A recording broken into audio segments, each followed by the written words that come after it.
This is a clip from our Patreon Q&A show where every week we answer your questions on everything West Ham. If you're interested in getting your questions answered or just want to see the full episode, head on over to patreon.com/analyticsunited for that and so much more. The first week's free. Enjoy the video. And we'll start, I think, by talking about the player who's on everybody's lips, which is Mohammed Kudus. Obviously, lots of talk, I should say, is probably the way I should word it, about his substitution at half-time and what may or may not have happened. But question-wise, it's more about his positioning. We have 3 questions on different positions he could potentially play. The first one is from Darren, who says, "Great podcast, guys. What are Kudus's best attributes to playing a 10? And would either of you start him there? Why do you think he's not been given that opportunity?" We also have one from Aidan over on YouTube. He says, "Thoughts on trying Kudus at 9? At face value, it would go against a few of his obvious strengths, but I think he's versatile enough to be useful there. Hopefully no bridges burned with his hissy fit at half-time." And then Harry also brought up the idea of him playing in an 8 in a longer question, which we will address later in the show. So Jack, Kudus, various different positions. I guess we'll just skirt over the halftime stuff because realistically, what is there to say that hasn't already been said? Sure. But do you think it's a situation of maybe with him trying to find a different position for him to play just because right wing's taken and left wing just isn't his strongest place? Potentially. But I think the question over left wing not being his strongest place, I mean, he's had 2 poorer games, but he started the season relatively well and has played very well in that position before. So I don't want to sort of immediately run down the road that after 2 games where he hasn't been horrendous or anything, he's just not been at his best, that, well, that's it. Everything's wrong. It's all to do with the position he's playing in. He can't play that position. We've got to upend everything and change it all to fit him in somewhere else. So I think there is an element of sort of, let's hang on a second here, calm down a little bit and have a little bit of appreciation of the context maybe as well. The team's not been functioning brilliantly as a unit yet. Under Lopetegui, we have this contrast or conflict between an intent to play a little bit slower and maintain possession a little bit better and to defend with the ball. And the team is not defending with the ball. And Kudus and Paquetá are 2 players that are really struggling with these new ideas, which is really interesting because they were probably 2 of the players in Moyes' squad where we would have talked about them as being capable of functioning in either a sort of hyper-direct David Moyes style approach or in a more possession-based approach under Julen Lopetegui or another manager. So it's been interesting that actually they've been the 2 players that have struggled the most with the transition to Lopetegui, or 2 of the players that have struggled more than others. And are players that are being substituted in games or potentially even not used in games from this point onwards, we'll see, from the start, I mean, as a result of the fact that they're probably still too direct. Their actions are still too geared around getting the ball forward as quickly as possible. Paquetá with his passing and Kudus much more with his carrying, which to me says a couple of things. One, we perhaps underappreciated how well they played under Moyes as attackers. You know, there's a lot of things to be frustrated about last season in terms of how we played as a team and how we defended and so on and so forth. But it's very difficult to question the ultimate output from the attack, right? We scored loads of goals last season, and the attackers, particularly those 3, Bowen, Kudus and Paquetá, were very good for long stretches of the season. So yeah, perhaps we underappreciated how well they functioned under Moyes, and then also perhaps underappreciated how well the system and approach worked for those players. But yeah, I would still reiterate that there are players that they're both players, Paquetá and Kudus, that have the qualities, the requisite qualities, and the talent to function in a more possession-based system and to do well. So I don't think we're experiencing something where new managers come in and actually we're realizing these players just don't work in this kind of approach. I think we're just having some teething problems, and teething problems in terms of what you do with the ball when you really do change the way that you use the ball are A, to be expected, and B, to some extent should be tolerated. I suppose I would say that that's the element where I expect it to take more time. What has been frustrating is more what's happened defensively so far this season, which we saw some of that resolved against Brentford. I don't want to jump to any big conclusions from that game because Brentford are not playing very well at the moment and they're lacking a big physical presence at the top of the pitch. The solution they initially had to that was Julen Lopetegui, who's played very well as a striker. He's also injured. They're missing Mathiasen, Christian Norgard. A lot of players out for Brentford at the moment, so I don't want to jump to any conclusions after one game against them and say actually all the defensive issues are resolved at the moment. But we were better in that game as a defensive unit. We pressed less intensely and we were a better team as a result without the ball. So I suppose that's all the context, and I think it's important that we start there because Kudus having maybe 2 5 out of 10 performances in back-to-back games, Premier League games, not really a massive deal in terms of all the things that are happening around him. But it feels like he is because he's one of our best players and probably the most exciting player in the team to watch. So the questions over where he should play as a result of those 2 performances and the fact that generally we saw him play to a much higher level, I would say, and on a much more consistent basis from the right than we've seen at any point really from him on the left, where he has been, I would say, quite hit and miss for a lot of the time that he's played that position. Probably the best we saw him play was when we had Paquetá on the left, Bowen through the middle, and Kudus on the right. I think that was probably the best way that the front line functioned from his perspective. Really, angles-wise, it's quite simple. The left side of the pitch kind of forces him to use the outside a little bit more, whereas the right side, his natural ability to draw a defender in and roll off to the inside is maximised much better. And perhaps more than anything, because he has done quite a good job of that, and we were surprised by that, but he's done quite a good job of that on the left. More than anything, it's the actions that come after that works much better on the right. It's not just can he roll and carry you forward.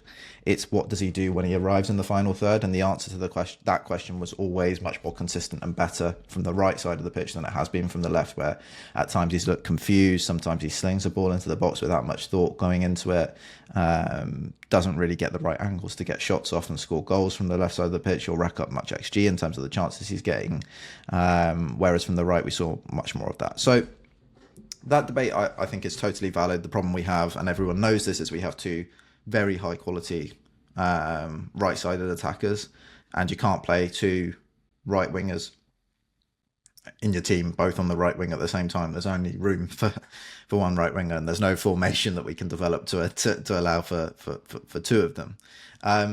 We can start really with the question of him playing up front, and to use the tack board a little bit here, because I've got it set up in how it would look in a Lopetegui team in a 3-2-5, and the numbers are all pretty correct here as well. You'll see a 10 dropping off into the midfield, which is often what we've seen from Paquetá. The 2 wingers coming inside, playing either side of the striker, and then the 2 fullbacks advancing down the wide areas. This is traditionally how Lopetegui has always looked to attack. It's how he looks to control games. The fact that you have that 3-2 base makes it quite difficult for teams to get through you on transition. One of the big issues that we've had this season is it's often looked like a 3-1 at times, with Souček going forward and joining the front line, or players frankly just being caught out of position. Paquetá might do that himself. There's not been really a solid understanding of how to maintain that defensive structure and to function well in the moments where you lose the ball, and that is something, like I say, that improved a lot against Brentford, and we saw this maintenance of the 3-2 approach. And I suppose my point is I would be surprised if it changed. We advocated for some change to it because I think profiles wise we have the squad to arrive in the same 3-2-5 approach, but using a slightly different set of players in different positions. So maybe with a fullback sitting alongside the central defenders, one winger holding the width, and then one of your 3 midfielders joining the front line more aggressively and playing in the slot that the 7 is on the board at the moment. But whether we'll see that or not, I don't know. And for more on that, we did a video on it last week, looking at how the structure could look with a few alterations to get players into better positions. But as it is, if you were to put him through the middle instead of as the 11 as such in this system, the big problem that you immediately run into for me is that the space is extremely constricted. for whoever the number 9 is. A lot of the problem, I should say as well, without Fullkrug being fit, is we've seen Antonio doing a lot of this, moving out to either flank, where the fullbacks are already there to occupy the space. So he ends up just kind of getting in other players' way and removing a lot of the threat in the middle of the box to pin defenders and create chances for anyone else, right? So the number 9 really does need to stay in the middle of the pitch in a Lopetegui team.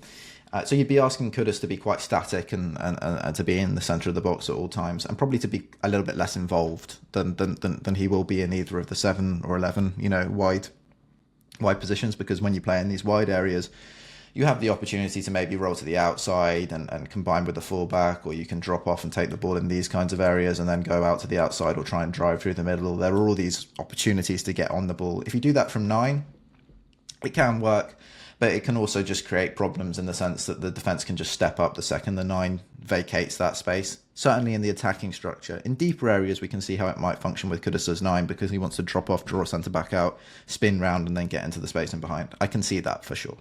But yeah, I think ultimately the big question you end up asking is that a lot of how this approach generates chances is moving the ball wide and getting balls into the box. Do you want Kudus, who's not massive, to be your guy going up against centre-backs to try and shake something out for you in attack? Probably not. He's competing in about 1.5 aerial duels per 90 over the course of the last year. He wins about 33% of those, whereas someone like Fullkrug is competing in about 7 a game and winning 47% of them. So, and it's someone we generally know for his ability to win headers and score goals from crossing situations. So I think the question of him playing number 9 is pretty limited. We can see previously when he played against Spurs in that role in the first 35 minutes of that match, which I think everyone remembers was pretty hairy, and we didn't have the best time. A lot of that was down to Kudus really struggling with a lot of the hold-up work that is required of a number 9. Obviously, this was different in a David Moyes system, but still the requirements of in terms of holding the ball up against centre-backs don't really change too much. And I think it's really noticeable as well that he struggled in this game, and it was against Ben Davies playing centre-back for Spurs, who's probably one of the least natural centre-backs in the entire league, playing in a back 2 and pressing aggressively against a striker. We saw lots of issues where Ben Davies was just able to step up against him and win the physical battle, force him off the ball, even deeper areas, just dropping and making sure you get on it to stop Spurs from being able to maintain pressure. Davies is able to get in ahead of him and win turnovers and keep that pressure going for Spurs. So I just think when we've seen it, it's not been great, and the requirements are different under the new manager. We'd be expecting to possess the ball higher up the pitch for longer periods. That asks different questions of the striker, and I just don't think it would work brilliantly for him in that position. I just don't think that's really his game. I also think there's a question if you look back at his matches with Ajax as a striker, even in the Spurs game. I think he was offside 3 times in the 35 minutes he played up there. At Ajax, he was offside an awful lot when he played as a striker. Timing of the runs when he is the most advanced player is not always great. For Kudus, it can end up looking a little bit like Maxwell Cornet in his minutes at West Ham, where he's just too eager to get in behind all of the time, because that's really where he's going to get his best moments, and it doesn't really generate enough or isn't consistent enough, and actually just ends up leading to turnovers by giving free kicks away. Whereas in contrast, if we look at Fullkrug functioning at the top of the pitch, immediately, and I love this example, it's a fantastic example of exactly what Fullkrug can do as a striker, and it sums up exactly what is needed under Lopetegui this season. If you look here at Dortmund structure, you can see that both fullbacks are really high and wide in huge amounts of space.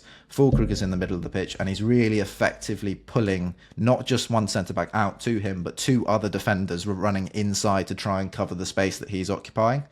It allows Marlon to drive through the middle of the pitch. He bounces the ball off Fullkrug. Fullkrug actually does a really nice job here and kind of backheels it through to Marlon, and Marlon's able to score from it.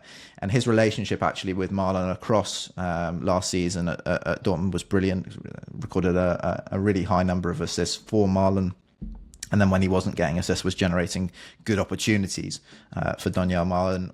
Again, a relationship that I can really actually see working quite well if Kudus was your Marlon. Do you know what I mean? I think that would function really well for Kudus and for Fullkrug. And then here, another example, almost exactly the same. You've got players high and wide, Fullkrug pinning the centre-back, pulling him in. Does a really good job here. He actually holds the ball up for quite a long time with I think it's Tapsoba to his back. Really leaning in, and you can see the run being made by the number 26, not entirely sure who it is. And then he lays the ball off through into that space, and it's another goal for Dortmund immediately afterwards. Just very simple kind of hold up, stay in the middle of the pitch, and lay balls off to teammates in the box. That is very much Fullkrug's game, and is the reason why we signed him. It's been a real shame that he's been injured and we haven't been able to see it, and very much wouldn't be Kudus's game in terms of what he's able to do. So I don't think the idea of him playing through the middle would really help us too much. In fact, I think it would probably make us worse. Yeah, I think it's one of those things where I understand the want for it, and I think actually even under David Moyes you could maybe make a stronger argument where it is just that pure direct counter-attacking style. But whereas when you're in those positions that you were referencing before on the attack board, where you're quite high in, deep in their area, I just don't really see how it works. In fact, I see even on the left, you understand that idea of like the movement away can all of a sudden the fullback is going to follow him. Because they can't let him go. Whereas a centre back is going to have at least something in their brain going, I need to hold this position, because you can't just vacate a massive hole in the middle of the pitch unless you're a West Ham centre back, that is.